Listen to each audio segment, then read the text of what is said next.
Good morning students. Good morning. சரி நாம இப்போ வந்து அபாகஸ் ஃபர்ஸ்ட் கிளாஸ் நம்ம ஸ்டார்ட் பண்ண போறோம். ஓகேங்களா? நீங்க ஸ்கூல்ஸ்ல மேத்ஸ் எல்லாம் நீங்க வந்து படிச்சிருக்கீங்கல்ல? Yes ma'am. மேத்ஸ்ல வந்து அடிஷன் சப்ட்ராக்ஷன் எல்லாம் போடுறீங்கல்ல? Yes ma'am. அந்த கால்குலேஷன் தான் நம்ம என்ன பண்ண போறோம் அப்படினா அபாகஸ்ல நம்ம போட போறோம். ஓகேங்களா? Addition, subtraction, multiplication, division, decimal addition இந்த மாதிரிலாம் நம்ம நிறைய கால்குலேஷன் பார்க்க போறோம். ஓகேங்களா? நம்ம நார்மலா மேத்ஸ் கால்குலேஷனுக்கும் இதுக்கும் என்ன டிஃபரன்ஸ் அப்படினா நார்மலா நம்ம மேத்ஸ் கால்குலேஷன் பண்றப்ப அப்படினா 2 டிஜிட்ஸோ அந்த மாதிரி இருக்கிறது ஈஸியா, அதாவது ஸ்மால் நம்பர்னா நம்மளால ஈஸியா கால்குலேட் பண்ணிட முடியும். ஆனா வந்து இதுல பிக் நம்பரா இருந்தாலும் நம்மளால ஈஸியா கால்குலேட் பண்ணிக்கலாம். ஓகேங்களா? அதுக்காக தான் நம்ம எதை யூஸ் பண்றோம் அப்படினா அபாகஸ் கால்குலேஷன். ஓகேங்களா? அபாகஸ் கால்குலேஷன் இப்போ வந்து நான் நார்மலா சொல்றேன் உங்களுக்கு 2 + 2 அப்படினா என்ன பண்ணுவீங்க? 4. 3 + 3 னா 6. ஓகே, இப்போ இந்த மாதிரி சின்ன சின்ன நம்பர்ஸ்லாம் நம்ம ஈஸியா கால்குலேட் பண்ணிடலாம். இதே வந்து லார்ஜ் நம்பரா இருந்தா, அதாவது பிக் நம்பரா இருந்தா நம்மளால கால்குலேட் பண்றது கொஞ்சம் கஷ்டமா இருக்கும். ஆனா அந்த மாதிரி சிச்சுவேஷன்ல நம்ம வந்து அபாகஸ் டூல்ஸ் யூஸ் பண்ணோம் அப்படின்னா ஈஸியா வந்து நம்ம கால்குலேட் பண்ணிக்கலாம். அதே மாதிரி ஃபிராக்ஷன் ஆஃப் செகண்ட் குள்ள நம்ம நிறைய அமௌண்ட் ஆஃப் நம்பர்ஸை வந்து கால்குலேட் பண்ணி நம்ம ரிசல்ட்டை வந்து நம்ம டிஸ்ப்ளே பண்ணலாம். ஓகேங்களா? சரி, இப்போ மேத்ஸ் வந்து நம்ம படிக்கவே ரொம்ப டஃப்பாக இருக்கு அந்த மாதிரிலாம் நீங்கள் ஃபீல் பண்ணியிருக்கீங்க. ஆனால் நம்ம அபாகஸ் நம்ம படிக்கிறப்ப என்ன ஆகும்னா உங்களுக்கு மேத்ஸும் கால்குலேஷன் ஈஸியாக வரும். அதே மாதிரி கிரியேட்டிவிட்டி, கான்சன்ட்ரேஷன் பவர், அப்புறம் மெமரி கெப்பாசிட்டி, லேர்னிங் கெப்பாசிட்டி எல்லாமே நமக்கு என்ன ஆகும்னா நம்மளுடைய ஸ்கில் வந்து இம்ப்ரூவ் ஆகும். ஓகேங்களா? சரி, இப்போ நாம வந்து என்ன பண்ண போறோம் அப்படின்னா ஃபர்ஸ்ட் அபாகஸ் படிக்கணும் அப்படின்னா அபாகஸோட கிட்டை பற்றி நம்ம ஃபுல்லாக தெரிஞ்சுக்கணும். ஓகேவா? அபாகஸ் கிட்ல என்னென்ன காம்போனன்ட்ஸ் இருக்கு அப்படின்னு சொல்லி நம்ம ஃபர்ஸ்ட் பார்க்க போறோம். அபாகஸ் கிட்ல என்னென்ன காம்போனன்ட்ஸ் இருக்கு அப்படின்னு பார்க்க போறோம். ஃபர்ஸ்ட் வந்து இந்த ரெக்டாங்குலர் பாக்ஸ் இருக்குங்களா, இந்த ரெக்டாங்குலர் பாக்ஸ் தான் என்னன்னு சொல்றோம் அப்படின்னு பார்த்தீங்கன்னா ஃப்ரேம் அப்படின்னு சொல்லி சொல்றோம். இந்த ரெக்டாங்குலர் பாக்ஸ் என்னன்னு சொல்றோம்? ஃப்ரேம் அப்படின்னு சொல்றோம். நெக்ஸ்ட் வந்து இங்க கீழே இந்த சிங்கிள் பிட்ஸா இருக்கா, இத வந்து என்னன்னு சொல்றோம்னா லோயர் பிட்ஸ் அப்படின்னு சொல்லி சொல்றோம். என்னன்னு சொல்றோம்?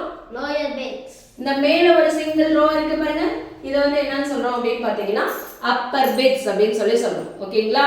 அப்பர் பிட்ஸ்.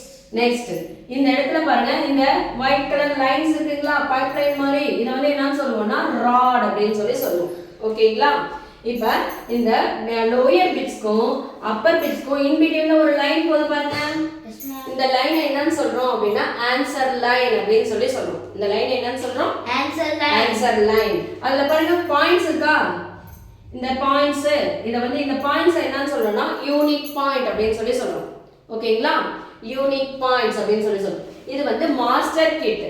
அதே மாதிரி ஸ்டூடண்ட்ஸ்க்குன்னு கிட் இருக்கு.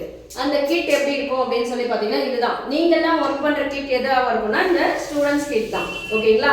இது மாஸ்டர் கிட் சும்மா, அதாவது லேர்னிங்காக, அதாவது டீச் பண்றதுக்காக இந்த கிட் யூஸ் பண்றோம். இந்த மாஸ்டர் கிட்ஸை இந்த மாதிரி ஸ்டாண்டர்டா வச்சுக்கலாம். ஓகேவா? ஆனா ஸ்டூடண்ட்ஸ் கிட்ட இந்த மாதிரி வச்சு ஒர்க் பண்ண முடியாது. ஏன் அப்படின்னு பாத்தீங்கன்னா இதுல வந்து பீட்ஸ்லாம் லூஸா இருக்கும். அதை வந்து ஃபிளாட் சர்ஃபேஸ் இந்த மாதிரி பிளேஸ்ல இப்படி கீழே வச்சு தான் நம்ம என்ன பண்ணணும் அப்படின்னா ஒர்க் பண்ணணும்.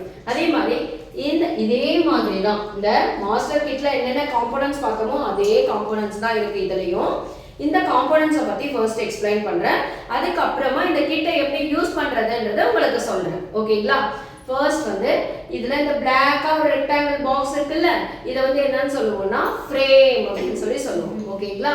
அடுத்தது இந்த கீழே எல்லாம் பிட்ஸ் இருக்கு பாருங்க, இந்த பிட்ஸ் என்னன்னு சொல்லுவோம்னா லோயர் பிட்ஸ் அப்படின்னு சொல்லி சொல்லுவோம். இந்த லைன்ஸை வந்து என்னன்னு சொல்றோம்னா ராட் அப்படின்னு சொல்லி சொல்லுவோம். இந்த மேல இருக்க பிட்ஸ் என்னன்னு சொல்லி சொல்லுவோம் அப்படின்னா அப்பர் பிட்ஸ் அப்படின்னு சொல்லி சொல்லுவோம்.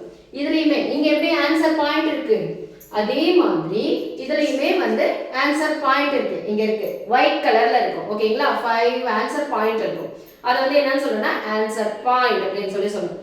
அதுக்கப்புறம் இந்த லைன் இருக்கு பாருங்க பிளாக்கா, இதை வந்து என்னன்னு சொல்றோம்னா ஆன்சர் லைன் அப்படின்னு சொல்லி சொல்லுவோம். இதை என்னன்னு சொல்றோம்னா ஆன்சர் லைன் அப்படின்னு சொல்லி சொல்லுவோம். ஓகேங்களா? கிட் வந்து சேம் எல்லாமே இதே மாதிரி தான் இருக்கும்.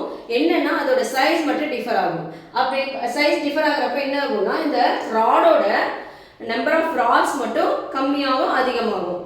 அதாவது 13 ராட் இருக்கு, 15 ராட் இருக்கு, 17 ராட் இருக்கு, அதுதான் டிஃபர் ஆகுமோ ஒழிய நமக்கு சின்னதா இப்போ 13 ராட் இருக்கு அப்படின்னா அதுக்கான கால்குலேஷன் மட்டும் பண்ண முடியும். அவ்வளவுதான், நம்பர்ஸ் வந்து கம்மியாகும். ஓகேங்களா? சரி இப்போ பீட்ஸை பத்தி நமக்கு அதாவது நம்ம அபாகஸ் கிட்ஸை பத்தி நமக்கு தெரியுதா? ஓகேங்களா? இதுல ஏதாவது டவுட் இருக்கா? அதே மாதிரி அபாகஸ் கிட்ட வச்சு ஒர்க் பண்றப்ப எப்படி ஒர்க் பண்ணணும்? ஃபிளாட் சர்ஃபேஸ் ஏரியால வச்சு தான் ஒர்க் பண்ணணும். சரி இப்போ கிட்ட எப்படி யூஸ் பண்றதுன்னு பார்க்கலாம். ஃபர்ஸ்ட் வந்து கிட்ட லெஃப்ட் ஹேண்ட் சைடுல தம் ஃபிங்கரும் இண்டெக்ஸ் ஃபிங்கரும் வச்சு இப்படி தான் பிடிக்கணும். இப்படி பிடிக்கணும்னா நான் வந்து உங்களுக்கு காமிக்கிறதுக்காக இப்படி பிடிக்கிறேன். ஓகேங்களா? இப்படி ஃபிளாட் சர்ஃபேஸ் ஏரியால இப்படி வச்சு இப்படி பிடிக்கணும். ஓகேங்களா? அதே மாதிரி ஃபர்ஸ்ட் வந்து நீ என்ன ப்ராசஸ் என்ன கால்குலேஷன் போடுற அப்படின்னாலுமே ஆன்சர் லைனை கிளியர் பண்ணணும். ஓகேங்களா? ஆன்சர் லைனை கிளியர் பண்ணணும்னா எந்த ஃபிங்கர் யூஸ் பண்ணணும்னா ரைட் ஹேண்ட்ல தம் ஃபிங்கரும் இண்டெக்ஸ் ஃபிங்கரும் யூஸ் பண்ணணும். யூஸ் பண்ணி ஆன்சர் லைனை இப்படி கிளியர் பண்ணணும். இப்படி கிளியர் பண்ணீங்கன்னா நமக்கு என்ன ஆகும்னா ஆன்சர் லைன் கிளியர் ஆகிடும். ஓகேங்களா? பாருங்க இப்படி வச்சு காமிக்கிறேன். ஆனால் இங்கே கிளியர் ஆகாது. நீங்கள் ஃபிளாட் சர்ஃபேஸ் ஏரியாவில் வச்சு பண்ணீங்கன்னா மட்டும்தான் கிளியர் ஆகும். அதுக்கும் நான் ரீசன் சொன்னேன் ஏன் கிளியர் இப்படி வச்சு இப்படி பண்ணணும். ஓகேங்களா? ஓகேவா? இப்போ எப்படி கிட்ட நம்ம ஹேண்டில் பண்ணுறதுன்றது மட்டும் தெரியுதுங்களா? ஓகேங்களா? இதில் ஏதாவது டவுட் இருக்கா? சரி இது என்ன? Frame. இதில் வந்து இதெல்லாம் என்னன்னு சொல்கிறோம்? Rod. இதெல்லாம் என்ன? Beads. என்ன பீட்ஸு? Lower beads. இது மேல இருக்க பீட்ஸ்லாம் Upper beads. இந்த லைன் என்ன லைன்? Answer line. இதுல இந்த பாயிண்ட்ஸ்லாம் இருக்கு அது என்ன points? Answer points. Unit point. என்ன பாயிண்ட்? Unit point. ஓகே. இப்போ நம்ம இத வச்சு நம்ம அடிஷன், சப்ட்ராக்ஷன், மல்டிப்ளிகேஷன், டிவிஷன்லாம் பண்ண போறோம். நாம இத பத்தி நெக்ஸ்ட் கிளாஸ்ல பார்க்கலாம். Okay, thank you. Thank you.